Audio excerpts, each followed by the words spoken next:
Hey guys, it's Victor, King of the Moron. This is the fourth video of tonight. I'm trying to do a lot of answering your question type videos. Okay, next one is a big one. This is the one actually that kind of inspired me to do all of them, but I'm saving the good one for the last one here. Okay, this is entitled "Hello, Really Angsty Emo First World Problem. Please Help." So this guy knows what he's talking about. Here's the summary of the email. It's a pretty long email. He didn't say don't mention me or anything. Remember, if you email me, you can pretty much expect me to mention you, or read the email out on camera. You should know that by now if you watch my videos. A young lady, a pain in the ass woman was surprised or thought it was what was it called, tactless or something for me to do that. That's what I do. You should know that by now. Okay, whatever. Anyway, here's the point of the video. This guy has been saving up for years, studying Japanese for years, and he's finally come to Japan. And he's 27 years old. I think it's a guy or a girl. I don't know. I'm not sure. It's got one of those funny names, you know, pen names you can't tell. Well, it could be a guy. Could be a guy. Could be a guy. Anyway, it doesn't matter.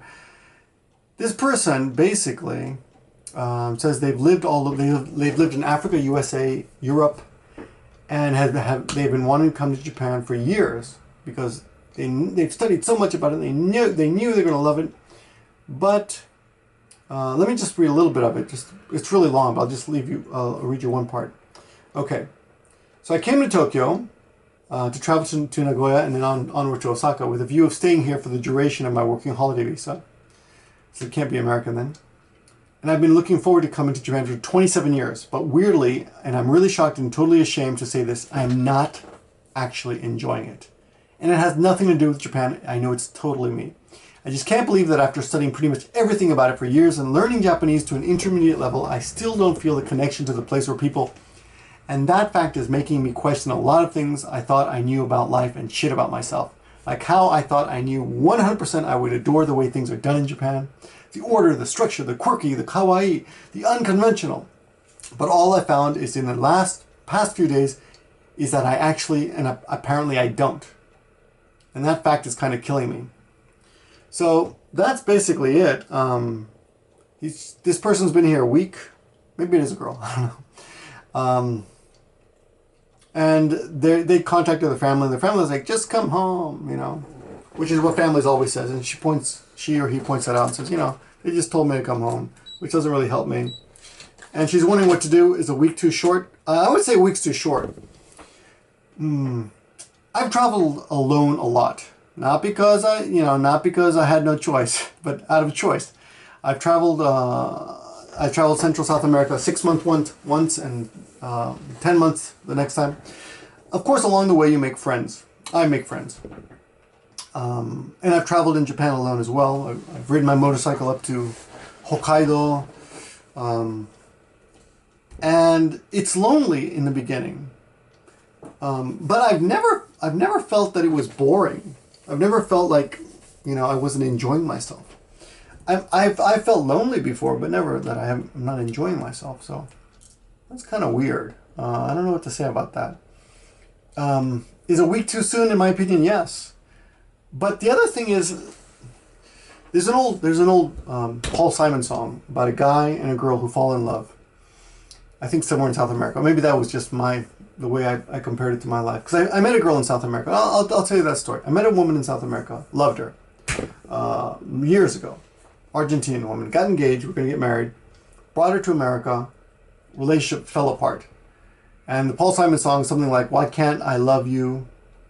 Why can't I love you here the way I could love you there?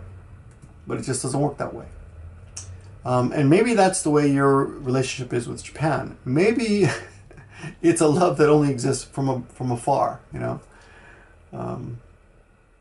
The other thing, the other metaphor for life. Things always look better when they're slightly out of focus. But when you get in close, when you get into the macro lens right there, right, things don't look so good. Things are not that attractive when you get real close to things. So keep that in mind about everything. That includes human beings. Yeah, all women look beautiful from afar. And I'm sure guys do too, right?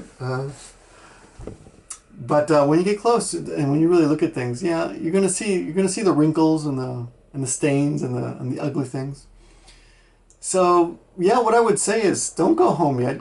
Go onwards. This is you've come all the way this far. You've come this far. You know, I'm thinking England maybe.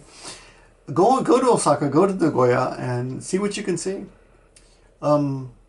Push yourself. You know, this is something that I've done myself, especially if I'm not in a particularly good mood or outgoing mood, or even if I don't feel like doing something, I push myself to do it.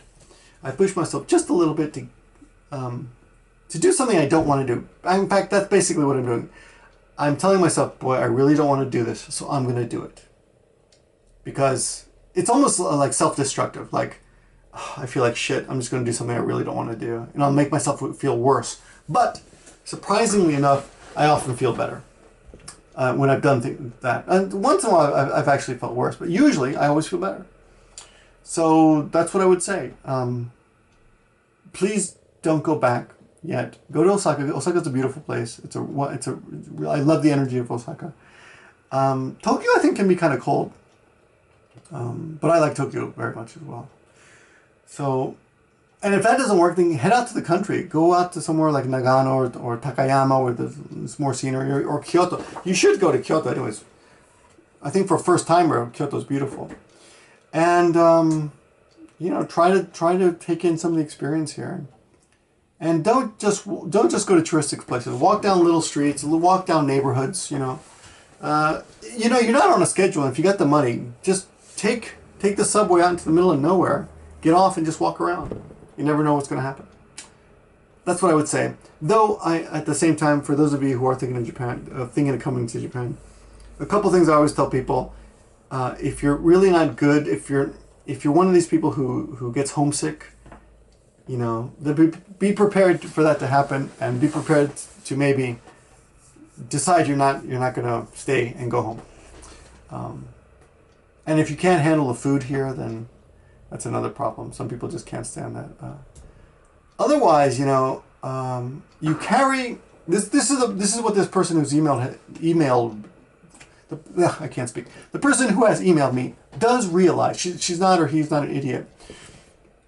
They realize that their problem is with them. They're carrying it with them, and they thought Japan would solve their problems for some reason. But that is not really the case, right? Whatever problem he or she has, it's in them.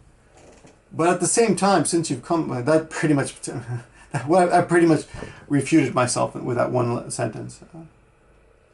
The other thing about these videos, these video responses, is that, oh, where is it here? Here. Yeah. Anyhow, Victor, this has nothing to do with Japan. I know it's amazing and beautiful and really amazing. I see that for other people. I don't know what the hell is wrong with me. I think it's just my expectations that were wrong. My life at home is fine, I guess, just boring. I figured out that being here, that it's me though, not where I am. That's the problem. That's what I wanted to say. Basically, this person knows that the problem exists in them, but it doesn't mean it can't be solved here. Yeah, that's what I wanted to say. That kind of saves my argument. Yeah, maybe you're carrying your problem with you like a shell, you know, like a turtle carries a shell, but it doesn't mean you can't solve it here. You know, either way, you're gonna have to deal with it yourself wherever you are, and why not deal with it here? So all I can say is you've come all this way. Try to stick it out a little bit. Try to see a little bit more of it. But if in the end it doesn't work out, then, you know, go back and at least you tried, right? I think this is like the worst advice I've ever given anyone. I'm sorry, I don't really have anything better to say about this. Maybe I will post.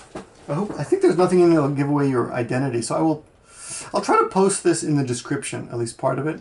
I'll read it through, and if anyone would like to read it and maybe give some better advice, because I don't know what to tell them, except that I'm sad that it's not working out for you.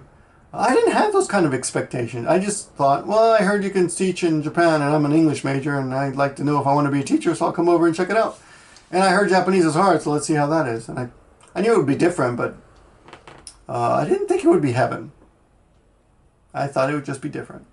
And maybe that's what you can take away from this, you know. Don't come to Japan thinking it's going to solve any of your problems. or it's, you know, going to cure your ails or whatever ails you, and just remember it's going to be different.